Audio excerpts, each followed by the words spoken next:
And I'll show off the build real quick. It's just kind of the same as last time, except if you look at my cooldowns, and look at that, I could already cast my ultimate again before he even leaves. All these dudes, look at all these dudes. Don't even matter. Bam. And they're all dead. It's a boss. Of course, it's always a boss. Every time. So, we'll just try it out. I'm playing hardcore. Let's see if we can just stand in everything. Again. Nice. Yeah, make their artillery fire in an arc or no hit. There we go. See, I don't even know what he's doing. He could be having all sorts of poop and poison on me right now. I'm not even paying attention because I'm just constantly in this ultimate tower. I feel like it's cheating, but it's not. We don't care about that. Let's kill these guys. And you see, there's all this stuff going on around me, like lightning and stuff, and you can see my health orb. Nothing happens. I just kind of regain barrier. What's going on, YouTube? Shepasaurus here, bringing you a new build guide. The Unstoppable Gorilla. Absolutely fantastic. Loving it. I'm going to get right into the build here. It's pretty simple. Not doing Paragon. And I'm only going over one item, really. And that's the Staff of Kepaleke. And I consider this more of a mid-game pushing build. So you get up to level 50-ish. You have found the Staff of Kepaleke, which is actually really easy.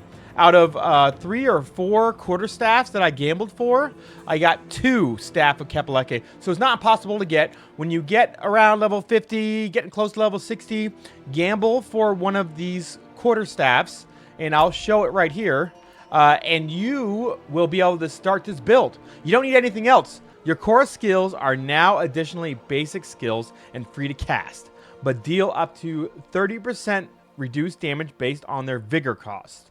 Right, so they do a little bit less damage, but you can spam the core skill as a basic skill, get all the bonuses for basic skills, just for a slightly less damage, which we're really not worried about. This last part, when cast at minimum vigor, your core skills consume all vigor to do increased critical strike and critical strike damage. Not even worried about that, really. We're not worried about any vigor generation. Later on, putting this into an endgame build, you'll want to take legendary fixes and kind of skill up so that you can, you know, take advantage of that. But for right now, you're just trying to push into T1. You're just trying to get your best, you know, gear here. Still figuring out your Paragon points. You know, we don't even have our first board yet. We don't need it. We're getting ready to push into T1 with this build because it's absolutely invincible, as you saw in the gameplay in the intro.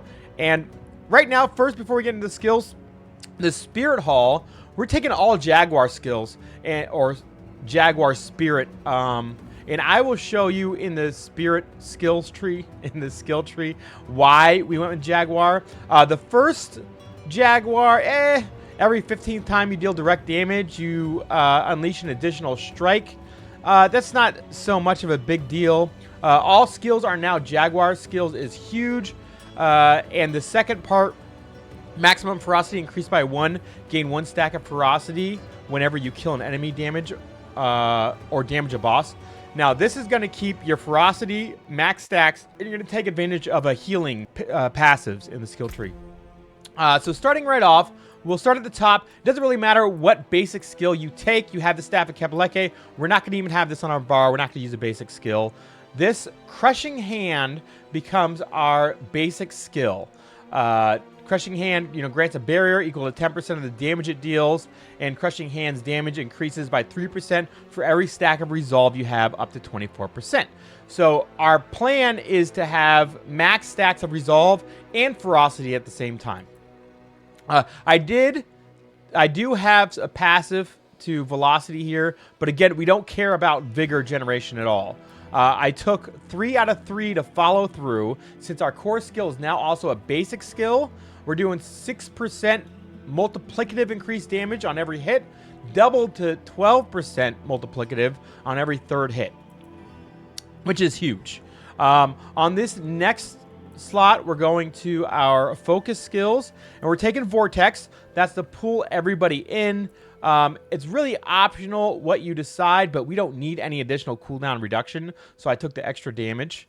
And here, Soar, we're really taking it to, after we Vortex, you know, we soar up and down, and we make everyone vulnerable. We knock everyone down. It's just pretty amazing here. I took the Soar's Cloud remains around you for 4 seconds after landing and continues to make enemies vulnerable, just for a longer vulnerable duration. If I need to move, or if I accidentally soar somewhere I don't want to, I can move back where all the enemies are and make them vulnerable. I don't lose that vulnerable with the cast. I do take 1 point into Mirage, gain 20% increased dodge chance during evade. Whenever you dodge, you gain 5% critical strike chance for 3 seconds. But I took 3 out of 3 in unrestrained power. You deal 12% multiplicative increased damage while unhindered or unstoppable. And this is the unstoppable gorilla build. We are 100% unstoppable. As you saw in the video, in the intro, we were constantly casting our ultimate skill. And when we're in that ultimate bubble, we are unstoppable the entire time. And if you ever get stunned outside the bubble for some reason, you can just cast that ultimate again, and you're unstoppable. Going down to the defensive skill tree, we did come up here. We took 1 point in endurance. It adds vigor. We don't care about vigor. We really don't care about vigor at this point. And perseverance, gain 1.5% additional damage reduction per stack of resolve. Just more damage reduction. We're absolutely invincible. I stood in all the poop. You know, the last few story campaign bosses we fought, I didn't pay attention to anything that was going on. In fact, I was chatting with chat about different things, and then it was over because I was just spamming the same buttons over and over again. This build is brain dead on hardcore. Nothing to worry about on hardcore. Fueled, 3 out of 3, gain increased life on kill equal to 15% of your maximum life while you have at least 4 stacks of ferocity. So here, we're keeping our max stack of ferocity all the time from the Jaguar, right? Whenever we kill an enemy or damage a boss. So we're always 4 stacks or above, and we're always getting that bonus. So on kill, we're gaining a ton of max life. If we ever actually take damage, which we don't, I haven't run into it yet, but it's there just in case that one time. Because we're in hardcore. All it needs to do is save you once. Going back to the skill tree here, I took, let's see. So we just went over focus. We're down here at defensive. And I took 2 skills here. So the first one I took is Armored Hide, right? So this is how you gain your resolve every 5 seconds. And on your rotation, which is just hitting all the buttons on your controller and then spamming your core skill, right? You always have maximum resolve here. So this increases the active duration. This increases the passive. You gain resolve passively, and you're always unstoppable. 100% block chance for 3 seconds. And we're also popping this at the same time, which is 10% dodge chance passively, but then active, you dodge all direct attacks for 3 seconds. It's pretty nice. It's absolutely nuts. And this kind of synergizes with this point, so it's not a wasted skill, Mirage, as on our way up to unrestrained power. But I have both counterattack and Armored Hide on my bar, mainly for the passives. You know, we don't really need to hit this much, but this also adds the passive. Counterattack passively increases your critical strike damage by 6%, multiplicative for every close enemy up to 30%, which is huge. This is an amazing passive. Whenever we cast this Vortex and bring a ton of enemies close to us, we almost always have this 30% multiplicative critical strike damage increase. Huge.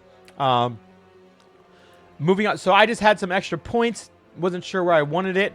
Here, add 10% block chance. That's a nice point to have in there, especially when we're running with resolve. And then finally here, I threw a point here to accumulate barrier passively, so we always start a battle with barrier. There are some legendaries that you do more damage with barrier. I'm not wearing it right now. Still getting gear, better gear as I go through, so really not worried about the legendaries too much, as I said. Coming down here to potency, reason why we took Jaguar skills is really for these passives. These passives are huge. Hitting enemies with Jaguar skills increases the damage they take from you by 0.4%, up to 40% multiplicative, huge damage increase. And I just felt it was better than any of these others, right? And we're always going to be casting Gorilla skills. Now our Gorilla skills are Jaguar skills, and we're doing a huge increase in damage. Also with Furnace, the second one in this, Jaguar skills deal 1.5% multiplicative increase critical strike damage per stack of ferocity. We're going to have 5 stacks of ferocity, and all the time. We're always going to have ferocity. So that's just a huge critical strike damage increase. That plus this, and you're just absolutely destroying, doing a lot of damage, and I can see it scaling really well into the end game, which we're not at yet. I haven't had that much time to play, but I found this build, and it's just so much fun, and it's not something I've seen anywhere else, so I thought I'd share it with you guys. We're also taking these passives here, the potency for Gorilla. Casting a Gorilla skill grants 10% increased maximum life for 10 seconds, which we're always casting a Gorilla skill, so that's just a free 10% max life. At this point, I don't need the extra 5%, but if you need to be more tanky, pushing into higher tiers, you can swap out maybe one of these skills. I don't know, maybe some of your damage reduction. Actually, not damage reduction. You don't want to do that. Maybe your extra damage here. Maybe one out of Furnace into there. But it's not so much needed right now. Dominant. Gorilla skills deal 15% increased damage and knock down enemies. And the first hits have 5% chance to execute non-bosses. You're knocking down enemies, big elites all the time, as you saw in the gameplay. This is 15% multiplicative damage increase. It's just free increase there. Coming down to ultimate skills, we take almost all the passives, right? We're running with the Protector, and we need 5 out of 5 into this. And I'll show you when we get to the key skills why. This Gorilla creates an area for 6 seconds, continuously smashing, granting barrier for 15% of maximum life every 1.5 seconds. We're generating barrier faster than the endgame bosses, or at least the end campaign bosses can do damage to us. I haven't fought the end game bosses yet. Protector Strike deal 300% increased damage to non-elite enemies and reduce the damage you take from elite enemies by 30%. So everything that's here, you can forget the time limit because we're casting a new Gorilla within 6 seconds. It's infinite. So we just have 30% reduced damage from elite all the time. Protected area persists for an additional 6 seconds. While in the area, you are unstoppable. And any enemies or small missiles inside are slowed by 80%. This helps so much. Like, we are unstoppable 100%. We're barrier, always have barrier. It's just nuts. You can't die. You don't even have to pay attention to mechanics or anything. I did some mechanic on the Undercity. I don't know. There's a bunch of colors. There's waves going everywhere. I just stood in all the poop, and I didn't die. I didn't lose even any health. My barrier stayed up. Going right into the passives here. 3 out of 3 resolution. You get 15% multiplicative increased damage to elites, and you're always casting your ultimate skill. Again, all of these with time limits, don't even worry about the time limits. You're always going to have this up. You're always going to have these damage increases. You're always going to have this maximum vigor, even though this isn't really important. Actually, we don't even need this. I threw points in this. I wasn't even paying attention. Let's take points out of that, and we could stick it somewhere else later. We do want this 3 out of 3 supremacy. Any enemies you kill while an ultimate skill is active grants a stack of supremacy, each increasing your damage by 3%, up to 30% multiplicative. When an ultimate skill ends, you gain 5 stacks of supremacy. So you're always getting supremacy because you're always casting your ultimate skill. It's nuts. We took 1 point in initiative just so that when you cast the ultimate skill, you can cast it while CC'd because it turns into an unstoppable skill. So that's super important. If you ever get caught outside of the protective bubble, like something jumps on you, you weren't paying attention, you want to be able to cast your ultimate. So you have to take a point in this. Sustenance. Hitting enemies with ultimate skills heals you for 6% of your maximum life. Just more healing. I mean, you're getting hit and you're getting healed. You're killing people, you're getting healed. You're always getting healed, even if you don't need it. So all the legendaries that have an effect, the more health you heal yourself for, they're going to work on this build really well, almost more than the centipede build I was running earlier. Finally, 1 point into intricacy. Upon casting the ultimate skill, the last different potency, defensive, or focus skill you had cast prior is reset. I took a point in this because, you know, it might be nice. We're always casting ultimate skills, so the last defensive or focus skill that we cast will be free to cast again if we need it. But I haven't really needed it because of our key skill here. Every third consecutive cast of the same basic skill increases all purchase skills ranks by 2 for 5 seconds. Right? And so our core skill is a basic skill. So we always have all of our skills ranks increased by 2 because it's nuts. We're just continuously casting this basic skill. And then every third consecutive cast of the same core skill, which is our basic skill, reduces all skills active cooldown by 10%, increased by 2% for each of their skill ranks. Every time you do this, you're reducing the cooldown of your ultimate skill by 24%. 24%. So attack speed is huge, as you could think. You want to stack attack speed. You don't care about cooldown reduction because after 4 third consecutive casts of your skill, your ultimate is cooled down every time. It's absolutely nuts. And I say 24% because you're adding 2 ranks to your 5. So you have 7 out of 5 when that's going. So 7 times 2, 14 plus 10. You got 24% cooldown reduction every third cast. And if you have a ton of attack speed, it's a machine gun, as you saw in the video before. And absolutely loving this build. Had a couple of people in chat saying they loved it and they thought it was fun. They wanted a build guide. And that's basically it. One thing that you might miss out on is some vulnerability. So I would just choose either Aldkin. I'm using Aldkin, just started leveling him up. You get this Haunt inflicts vulnerable and you gain 15% increased damage. I really like this a lot. Increased damage, increased vulnerable. We don't need any survivability. Another option would be the Barbarian's Cleave.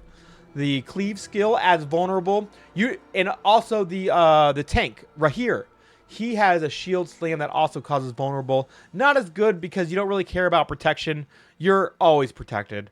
And I think I think all you really need is to pick one of those 3 mercenaries, throw on the vulnerable skill, and you just fire and forget. You don't even need to use the mercenary because it's nuts. It's nuts.